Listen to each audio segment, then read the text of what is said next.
Ti sei mai chiesto come mai in qualunque lavoro corporeo ti fanno partire dall'alto verso il basso?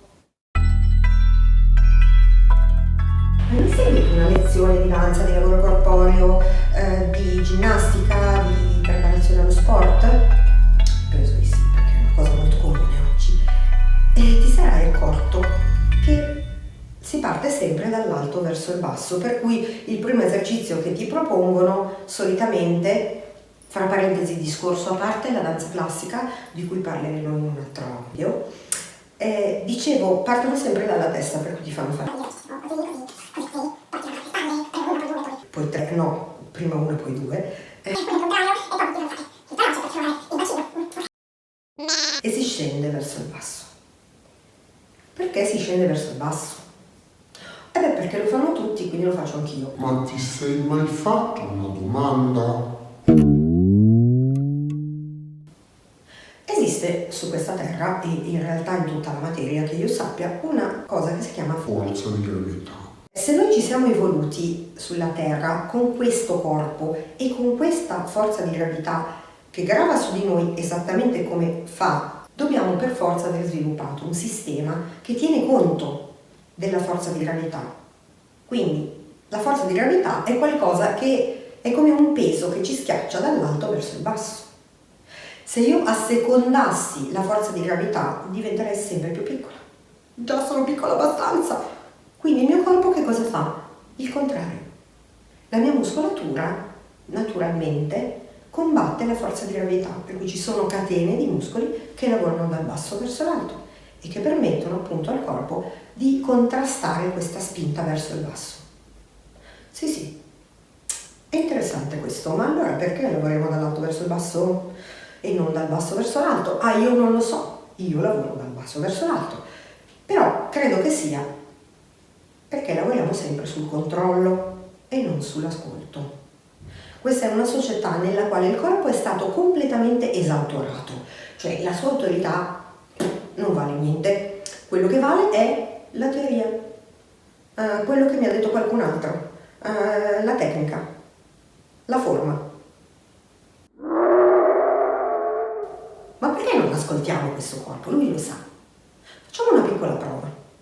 Se io provo a muovere una spalla, prova a muovere una spalla.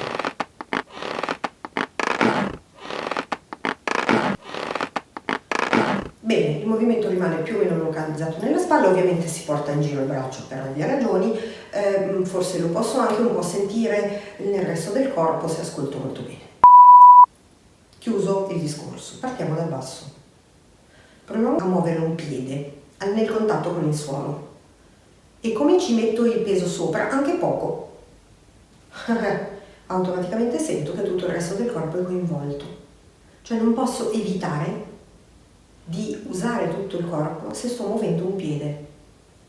Non posso evitarlo. Così mi porto sull'altro piede e muovo il piede senza peso. Perché non uso la forza di gravità, ma se uso la forza di gravità e metto il peso su quel piede, qualunque sia il movimento che faccio su quel piede, tutto il mio corpo verrà coinvolto. Se fai questa prova è facile, non costa niente, lo vedi subito.